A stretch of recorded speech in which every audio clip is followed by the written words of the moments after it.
The Conjuring Last Rites absolutely crushed it at the box office this weekend with record numbers for a horror movie. We take a look at this right here. As you can see, opening weekend, $194 million globally. That is a horror movie record. The previous record was 2017's It, which earned 190 million during its opening weekend. Now domestically, 84 million. That made it only the third best horror opening in the US behind It, which did 123, and It Chapter 2, which did 91 million. So internationally, its $110 million debut set a record for largest overseas opening for a horror film, which again overtook It Chapter Two's $92 million.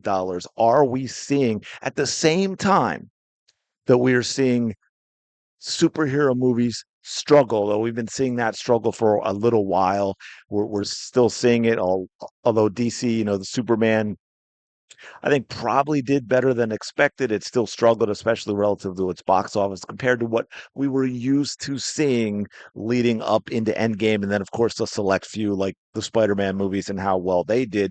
But because it's not just The Conjuring Last Rites, right? We had Weapons, which I think was still yesterday was still number two at the box office behind Conjuring Last Rites. So you had Weapons. You can see Weapons over $251 million worldwide, 143 at domestic, 108 internationally, and did incredibly well. And so, is this going to be a resurgence? And here's the key: in well-told horror movies. And then there's that cycle, right? We'll get that, and then we'll start cranking out nonsense. But for example, Final Destination, Bloodlines did not do well.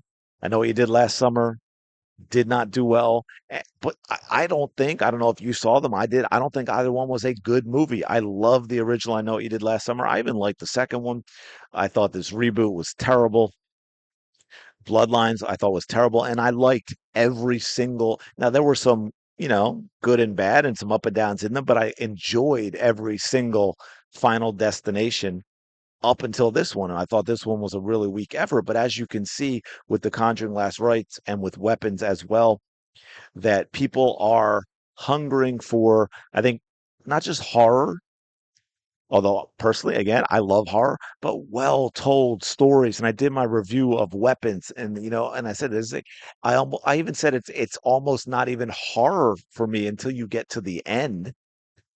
It's more of a slow burn thriller with horror elements, but it was just a well-told stories with good characters, well acted, good dialogue.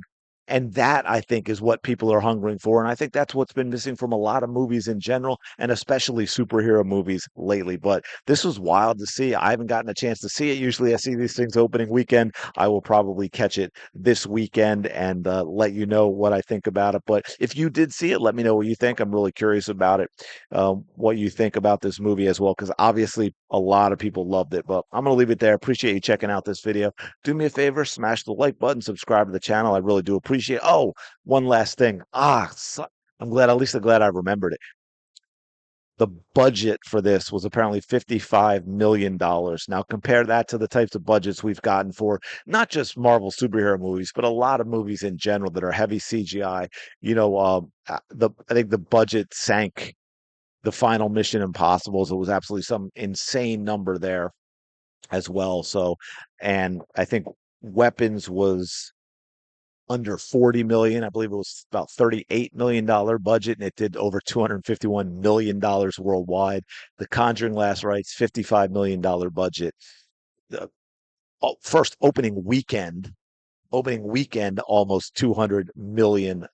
So I think what biggest thing to take away from this, what Hollywood has to do is get back to lower budgets, get budgets under control, and write good stories, and then fill in the rest. But anyway, appreciate you checking this video out. Go have the day you deserve. I will talk to you later.